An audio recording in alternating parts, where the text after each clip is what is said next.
ನಮಸ್ತೆ, ನನ್ನ ಹೆಸರು ಶ್ರುತಿ. ನಮ್ಮೂರು ಮಂಡ್ಯದ ಪಕ್ಕ ಮಾರ್ಸಿನಹಳ್ಳಿ ಅಂತೇಳಿ. ನಂದು ಸೆಕೆಂಡ್ ಪಿ ಯು ಸಿ ಮುಗೀತು. ಸೆಕೆಂಡ್ ಪಿ ಯು ಸಿ ಮುಗಿದ್ಮೇಲೆ ಏನು ಮಾಡಬೇಕಂತ ಗೊತ್ತಾಗಲಿಲ್ಲ. ಮತ್ತು ಎಸ್ ಟಿ ಜಯರಾಮ್ ಕಾಲೇಜ್ ಬಗ್ಗೆ ನನಗೆ ಮಾಹಿತಿ ಗೊತ್ತಾಯಿತು. ನಾನು ಅಲ್ಲೋಗಿ ನರ್ಸಿಂಗ್ಗೆ ಜಾಯ್ನ್ ಆಗಬೇಕು ಅಂದ್ಕೊಂಡು ಇಷ್ಟಪಟ್ಟೆ. 2010 ನಾನು ನರ್ಸಿಂಗ್ ಜಾಯ್ನ್ ಆದೆ. ನಂದು ಸ್ಟಾರ್ಟಿಂಗಲ್ಲಿ ನಂಗೆ ಭಯ ಆಯಿತು, ಹೆಂಗಿರುತ್ತೋ ಏನೋ ಅಂತ.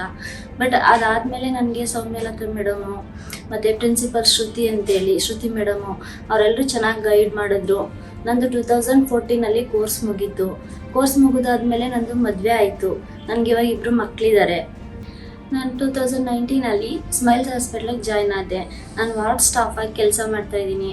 ಪರಮೇಶ್ವರ್ ಸರ್ ನಮಗೊಂದು ಆಪರ್ಚುನಿಟಿ ಕೊಟ್ಟರು ವಾರ್ಡಲ್ಲಿ ಕೆಲಸ ಮಾಡಲಿಕ್ಕೆ. ಮತ್ತು ಅದು ಹೊಸ ಪ್ರೊಸೀಜರ್ ಏನೇನು ಮಾಡಬೇಕು, ಪೇಷಂಟ್ಸ್ಗೆ ಸೈಡ್ಸ್ ಹೋಗಿ ಇಂಜೆಕ್ಷನ್ಸ್ ಎಲ್ಲ ಮತ್ತು ಪ್ರೊಸೀಜರು ಅದೆಲ್ಲ ಹೇಳ್ಕೊಟ್ಟಿದ್ದಾರೆ. ಮತ್ತು ಅವ್ರನ್ನ ನಮ್ಮನ್ನ ಬೇರೆ ಥರ ಯಾವುದೂ ನೋಡ್ತಿಲ್ಲ, ಅವ್ರ ಫ್ಯಾಮಿಲಿ ಥರ ಟ್ರೀಟ್ ಮಾಡ್ತಿದ್ದಾರೆ. ಸ್ಟಾಫ್ಸ್ ಅಂತ ನೋಡ್ತಾ ಇಲ್ಲ, ಚೆನ್ನಾಗಿ ಅವ್ರ ಫ್ಯಾಮಿಲಿ ಫ್ರೆಂಡ್ಸ್ ಥರ ಟ್ರೀಟ್ ಮಾಡಿ ನಮ್ಮನ್ನೆಲ್ಲ ಚೆನ್ನಾಗಿ ನೋಡ್ಕೋತಾ ಇದ್ದಾರೆ. ಪಿ ಯು ಸಿ ಮುಗಿದ್ಮೇಲೆ ನಿಮಗೆ ಮಂಡ್ಯದಲ್ಲಿ ಎಸ್ ಟಿ ಜಯರಾಮ್ ಕಾಲೇಜ್ ಅಂತೇಳಿದೆ, ನರ್ಸಿಂಗ್ ಕಾಲೇಜು. ನೀವು ಅಲ್ಲಿಗೆ ಜಾಯ್ನ್ ಆಗ್ಬೋದು. ಜಾಯ್ನ್ ಆದಮೇಲೆ ಅಲ್ಲಿ ನಿಮಗೆ ಟೀಚರ್ಸ್ ತುಂಬ ಹೆಲ್ಪ್ ಮಾಡ್ತಾರೆ, ತುಂಬ ಸಪೋರ್ಟಿವ್ ಆಗಿ ಹೆಲ್ಪ್ ಮಾಡ್ತಾರೆ ಅವರು ನಿಮಗೆ. ನಾವು ಕೂಡ ಅದೇ ಥರ ಹೆಲ್ಪ್ ಮಾಡಿಂದ ಬಂದಿದ್ದು. ನಾವು ಸ್ಟಾರ್ಟಿಂಗ್ ಸೇರಿದಾಗ ನಮಗೂ ಕೂಡ ಅದೇ ಥರ ಭಯ ಇತ್ತು. ಆವಾಗ ನಮಗೆ ತುಂಬ ಸಪೋರ್ಟಿವ್ ಆಗಿ ಹೆಲ್ಪ್ ಮಾಡಿದ್ದಾರೆ ಅಲ್ಲಿ ಟೀಚರ್ಸ್ ಎಲ್ಲರೂ. ನಿಮಗೆ ಹೆಲ್ಪ್ ಮಾಡ್ತಾರೆ. ಶ್ರುತಿ ಮೇಡಮು, ಸೌಮ್ಯಲತಾ ಮೇಡಮ್ ತುಂಬ ಹೆಲ್ಪ್ ಮಾಡ್ತಾರೆ.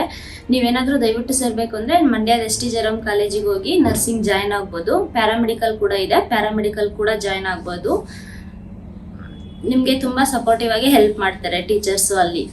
Thank you.